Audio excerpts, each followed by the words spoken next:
Hello दोस्तों, आप सभी का स्वागत है मांगा मेलोडी हब पर sword master youngest son part 11। तो चलो शुरू करते बिना किसी देरी के।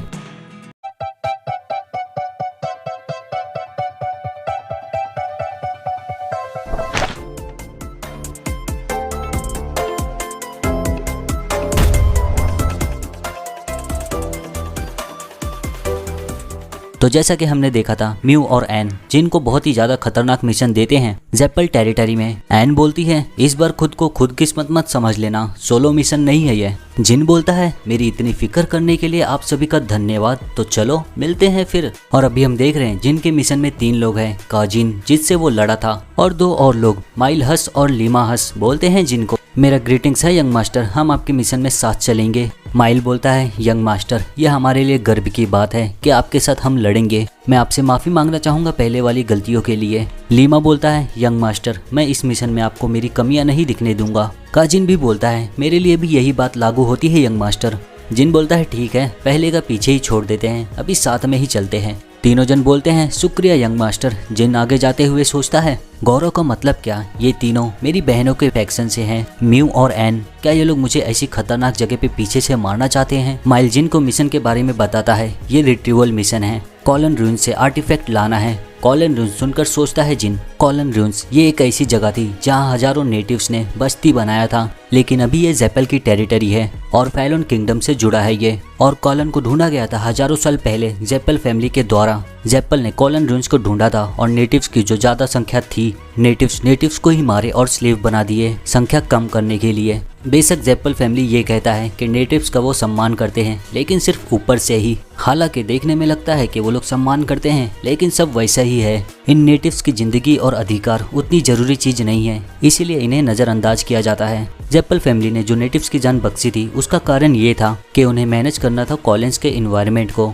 और ये बस उनके पिछले ऑपरेशंस की भरपाई करने का काम है। आमतौर पे ज़ेप्पल फैमिली शासन करना चाहता है और उनके लोग उनकी वफादारी करते हैं। हालांकि पहले वाला ज़ेप्पल फैमिली बहुत आगे तक जाएगा। अगर कोई कारण होता ज़ेप्पल फैमिली के लिए जो अपनी पब्लिक इमेज को छोड़ देता कॉलन रून्स सौंपने के लिए, तो यही हो सकता है मिरर शेप्ड आर्टिफैक्ट छुपा के रखा है नेटिव्स ने। मिरर का होना ही ज़ेप्पल फैमिली के लिए सबसे बड़ा राज है, लेकिन उस पत्रकार का शुक्र है जो पिछली जिंदगी में सब कुछ हिम्मत दिखाकर सामने ला दिया था। पत्रकार ने जो रिपोर्ट लिखा था उसमें इस चीज की गवाही थी कि ज़ेप्पल फैमिली ने ऐसे अत्याचार किए थे क्योंकि उनका लक्ष्य था एक आर्टिफैक्ट को खोजना। नेटिव से गवाही लेने के बाद आर्टिफैक्ट का नाम सामने आया और उसका नाम है फाउंटेन ऑफ माना। ये एक ऐसा आइटम है अगर तुम इस पे सिर्फ एक बार देखोगे भी तो तुम्हारे मैजिक्स पावर को 7 स्टार्स तक बढ़ा देगा। और इसी चीज के साथ ज़ेप्पल फैमिली ने बहुत सारे मैजिशियंस को बनाया था। मैजिशियंस बनाने की शुरुआत हुई थी अभी से लेके 10 साल के बाद, लेकिन ज़ेप्पल फैमिली को अभी इस चीज के बारे में नहीं पता, फाउंटेन ऑफ माना। अभी हम देख रहे हैं जिन पहुंच गया रहता है कॉलन रून्स के इधर, छुपे रहते हैं झाड़ियों में। यही सब सोचकर जिन सोचता है और इस बार मैं इन कमीने ज़ेप्पल्स को नहीं लेने दूंगा ये चीज। माइल बताता है यंग मास्टर मैजिशियंस वापस जा रहे हैं, ये 2 जगह पर ज़ेप्पल्स और मैजिशियंस है। हम जिस आर्टिफैक्ट को देख रहे हैं वो 3rd वेयर हाउस में है। अपने आप में ही एक सरप्राइज अटैक करना मुश्किल नहीं होगा, लेकिन उधर मैजिक डिटेक्शन भी होगा। कजिन बोलता है चिंता मत करो मास्टर, चाहे कोई भी हालात हो हम तीनों आपकी रक्षा करेंगे अपनी जिंदगी से ज्यादा। जिन सुनकर बोलता है ठीक है शुक्रिया, अगर हम लोगों को सुरक्षित जाना है यहाँ से वापस तो हम लोगों को अपना स्टेमिना बनाए रखना होगा। अभी हम लोग थोड़ा आराम करेंगे, फिर 1 घंटे के बाद एक सरप्राइज अटैक करेंगे। कजिन बोलता है ठीक है समझ गया, और तीनों जन को कुछ निकाल के देता है खाने के लिए जिससे स्टेमिना बना रहे, लेकिन वो चीज ऐसा नहीं रहता। तीनों जन लेकर बारी बारी खा लेते हैं। जिन बोलता है फिर तो अब मैं अकेले जाता हूँ, तो अच्छे से सोना तुम। जो जिन ने दिया था तीनों जन के ऊपर उसका असर होना शुरू हो गया रहता है। तीनों जन का सर चकराने लगता है। माइल बोलता है यंग मास्टर क्या है ये?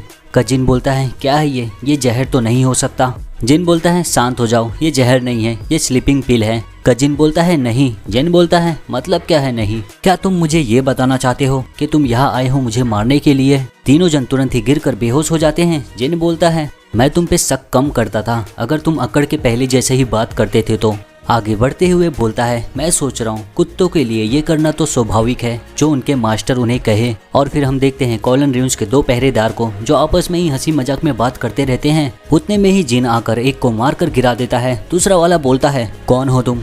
जिन देखता है उसे तो वैसे ही अपने वो स्पीयर से अटैक कर देता है। जिन उसे डॉज करता है, डॉज करते ही तुरंत ही उसके नजदीक जाकर उसके गले में मार देता है जोर से और वो भी जगह पे गिर जाता है। उन्हें देखकर सोचता है 1-2, ऐसा नहीं लगता कोई और भी गार्ड है बाहर। आगे बढ़ते हुए देखता है जहाँ से उसे अंदर जाना है उधर एक लॉक है। उसे हाथ से पकड़ कर देखता है तो उसे पता चलता है एक साधारण सा लॉक जिसमें मैजिक कास्ट भी नहीं किया हुआ है। खैर वो लोग कभी कभी आम लोगों को भी थर्ड वेयर हाउस के इधर देखने देते हैं, तो मुझे लगता है जेप्पल फैमिली अभी इसे उतना जरूरी नहीं समझती। चलो अब फिर अंदर देखते हैं क्या है, और डोर खोलता है। फिर डोर खुलते ही देखते हैं हम ब्लड मैजिक सर्कल और डिटेक्शन। इसे आम लोग जानते हैं सिक्योरिटी मैजिक। इससे जाना जाता है प्योर ब्लड्स और ब्लड लाइंस को, लेकिन वास्तव में इससे पहचाना जाता है ह्यूमंस और डिमोनिक बीस्ट का अंतर। और इसे ह्यूमंस को भी पहचाना जाता है जो एपिडेमिक्स का शिकार हुए हैं। जिन सर्कल को देखता है फिर पीछे गार्ड्स को देखकर सोचता है जब तक आम इंसान का खून इस पे गिरेगा तब तक इससे फर्क तो पड़ेगा नहीं। और फिर उस गार्ड के पास जाता है, अपने डैगर से उसका हाथ काटता है थोड़ा सा खून निकालने के लिए। यही सोचता है और इसीलिए मुझे मेरे ब्लड की जरूरत नहीं है और ना ही मैं कोई सबूत छोड़ूंगा पीछे। और उस ब्लड को सर्कल के ऊपर जाकर गिरा देता है। उस सर्कल से रोशनी चमकने लगती है। जिन बोलता है पहला है अलर्ट मैजिक, काफी सिंपल है, तो कहाँ है आर्टिफैक्ट। और फिर सर्कल से और भी तेज से रोशनी चमकने लगती है। जिन सोच में पड़ जाता है मैंने तो बेहोश पहरेदार के खून का इस्तेमाल किया, मैं पक्का इंसान का ही खून इस्तेमाल किया। फिर भी ब्लड मैजिक सर्कल और डिटेक्शन एक्टिवेट है, इसका मतलब। और देखते ही देखते वो दोनों गार्ड्स गोलम में तब्दील हो जाते हैं। सोचता है उसके अंदर कुछ बीमारी थी या तो वो इंसान था ही नहीं। जिन तुरंत ही इस्तेमाल करता है विंड ऑफ साइलेंस, जिससे आवाज ज्यादा हो ना। सोचता है क्या है ये, अगल बगल का कोई भी मैजिशियन डिटेक्ट कर लेगा मैजिक पावर को, इसीलिए मैं चाहता था कम से कम इस्तेमाल करूं मैजिक का। लेकिन अब हालात बदल गए हैं। उसे एहसास हो जाता है, ऐसा लगता है मैं किसी भी फाइट से बच नहीं पाऊंगा। गोलम तुरंत ही अटैक करने के लिए आगे बढ़ता है। जिन भी तैयार रहता है अपना डैगर निकाले हुए। गोलम अपने दोनों हाथों के क्लॉथ से स्लैश मारता है जिन के ऊपर। जिन नीचे झुककर उसे डॉज करता है और फिर तुरंत ही उसे मौका दिखता है तो तुरंत ही उसके नजदीक जाकर उसके पेट में डैगर घुसा देता है। दर्द से गोलम चिल्लाता है, फिर दोबारा अपने क्लॉथ से अटैक करता है। जिन डॉज कर लेता है पीछे जंप मारकर और उसे पता चलता है डैगर से कुछ नहीं होगा। फिर अपनी वो स्वॉर्ड निकालता है और ऑरा से स्वॉर्ड को इन्फ्यूज कर देता है। गोलम से देखकर थोड़ा घबरा जाते हैं। जिन देखकर बोलता है हाँ ऐसा लगता है तुम लोगों को ऑरा पता है कितना खतरनाक पावर है। गोलम फिर अपने पेट से डैगर निकालकर फेंक देता है। जिन देखता है तो उसको जो घाव हुआ रहता है वो हील होने लगता है अपने आप ही। सोच में पड़ जाता है ये खुद को रीजनरेट कर सकता है। इस तरीके का रीजनरेशन स्पीड खाली उसका ही हो सकता है, अपर क्लास डिमोनिक बीस्ट का। लेकिन ये दोनों डिमोनिक बीस्ट नहीं है। कुछ देर पहले ही ये जेप्पल की टेरिटरी है। अनगिनत मैजिशियंस यहाँ पर गुजर गए थे और अत्याचार हो रहे हैं नेटिव्स पर। ये दो मिस्टीरियस मॉन्स्टर्स। बोलता है क्या ये जिंदा गोलम्स हैं? जिंदा गोलम्स को बनाना बहुत ही बड़ा गुनाह है। गोलम्स और जिन की फाइट जारी रहती है। जिन सोचता रहता है क्या जेप्पल फैमिली ने इस्तेमाल किया कॉलन रून्स को एक लेबोरेटरी के तौर पे एक्सपेरिमेंट करने के लिए फॉरबिडन मैजिक्स पर। जिंदा गोलम पोजेस करते हैं स्ट्रेंथ और लोअर स्पीड 4 स्टार नाइट तक, लेकिन बस इतना ही। इनके मूवमेंट्स उतने शार्प नहीं है 4 स्टार नाइट के जितना। जिन्हें मिला रहता है अच्छे से ट्रेनिंग ऐसे हालातों में भी लड़ने के लिए। आमतौर पे गोलम को जाना जाता है मैजिक वेपन, जिनके ऊपर अच्छा खासा डैमेज देने के बाद भी वो नहीं रुकते।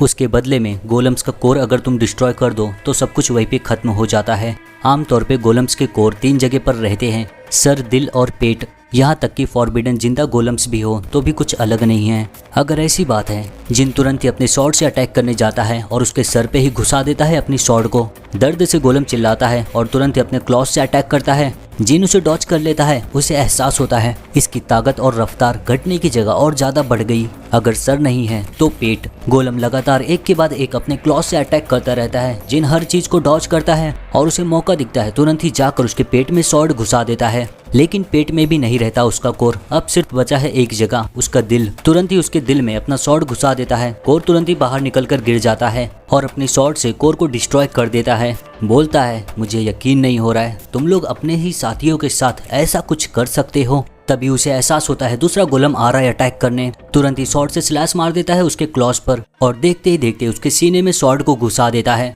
गोलम के अंदर से मैजिक बाहर निकलने लगता है, लेकिन मरता नहीं वो। जिन देखकर सोचता है चलो मैजिक रिलीज हुआ, काफी करीबी मामला था ये। गोलम नॉर्मल होकर गिर जाता है। तभी जिन को आवाज आता है प्लीज प्लीज मुझे मार दो। और वो वही गोलम रहता है, उसकी आंखों में आंसू रहते हैं। जिनको ये सब देखकर बिल्कुल भी अच्छा नहीं लगता। बोलता है जैसी तुम्हारी इच्छा और अपनी स्वॉर्ड से उस शख्स को मार देता है जो गोलम बना था। मुझे पता नहीं ये लोगों को क्या हुआ था, लेकिन इस दुनिया का कोई भी शख्स खुद से जिंदा गोलम नहीं बनना चाहेगा। ये विशेष रूप से सच है क्योंकि अगर तुम एक बार बदल गए तुम बन जाओगे बस एक खाली चीज जिसका आगे कोई भी भविष्य नहीं होता। गुस्सा होने का समय ये नहीं है, ये हालात अचानक से हो गए। ऐसे खतरनाक दृश्य मैंने अभी देखा जो जेप्पल की तरफ है।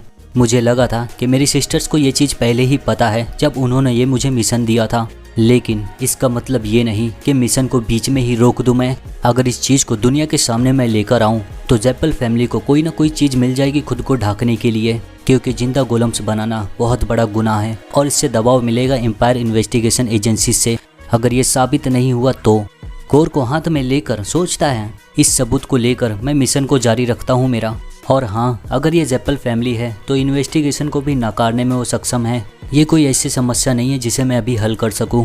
मेजेस ने अभी कोई बड़ा कदम नहीं लिया है। इसका मतलब मेजेस ज़्यादातर यही सोचते हैं ये जगह खाली और पुरानी बेसमेंट है। अगर उन्हें थोड़ा भी पता होता कि यहाँ जिंदा गोलम्स है तो वो लोग ऐसी सुरक्षा नहीं रखते और इसीलिए सभी लोग नहीं इस कॉलन रूइंस के फॉरबिडन मैजिक में शामिल हैं। आगे जाता है तो उसे दिखता है एक स्टोन और प्लेट, देखकर सोचता है स्टोन पर जो सिक्योरिटी मैजिक है वो काफी सिंपल है, लेकिन जो प्लेट्स पर है वो काफी दिमाग खराब करेगा। खैर, सिक्योरिटी मैजिक को आमतौर पर रिफ्यूज करने के लिए बहुत मेहनत करनी पड़ती है।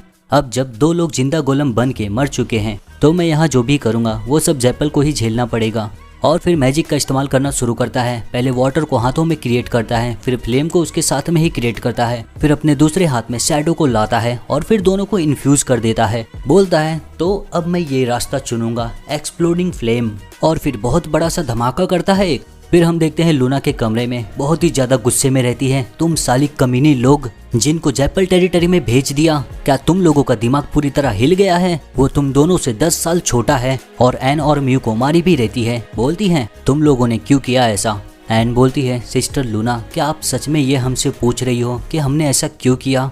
लूना बोलती है और अगर मैं ये पूछ रही हूँ तो तुम क्या कर लोगी? क्या तुम लोग मुझसे ये कहना चाहती हो फ्लैग बैरियर्स फैमिली में ही हायरार्की बैटल शुरू कर दिया है? इंटरमीडिएट क्लास के साथ यंगेस्ट से फ्लैग बैरियर्स के खिलाफ फ्लैग बैरियर्स रहते हैं, जो फ्लैग बैरियर्स नहीं रहता उनके खिलाफ नहीं जाते। क्या ये वॉर का नियम बोला नहीं गया है? खुद पर थोड़ा सा शर्म करो। यहाँ तक कि मुझे शर्म आ रही है, फैमिली में तुम लोग एक फ्लैग बैरियर्स हो। एन बोलती है सिस्टर, ज्यादातर आपको कभी हायरार्की बैटल की फिक्र ही नहीं रहती है, कौन सी अथॉरिटी के साथ आप बोल रही हो? लूना बोलती है अगर तुम लोग चैलेंज दिए थे जो जिनको उसमें जीत जाते थे तो मैं कभी नहीं बोलती। दोनों बहनें सुनकर हैरान, क्या एक बहुत बड़ा सा झटका लगता है उन्हें, ऐसे कैसे हो सकता है? लूना बोलती है यंगेस्ट सफल रहा कॉलन रूइंस के क्वेस्ट में, मेरे हिसाब से वो मदर को अभी रिपोर्ट करने ही गया होगा। तो तुम्हें समझ में आया क्यों मैंने ऐसा तुम लोगों को बोला कि तुम्हें शर्म आना चाहिए? दोनों जन ये सुनकर एकदम हैरान और चिढ़ जाती हैं। लूना बोलती है और अंत में तुम लोगों ने उसे वो पंख दे दिया जो उसे ऊंची उड़ान भरने के लिए चाहिए था।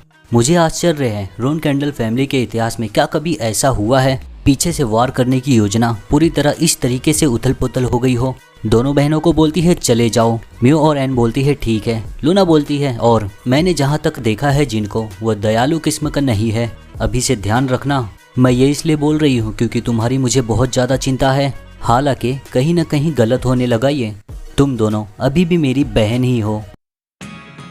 तो दोस्तों ये चैप्टर यहीं पे ख़त्म होता है। एक्सप्लेनेशन पसंद आया हो तो लाइक ज़रूर करना। मिलते हैं अगली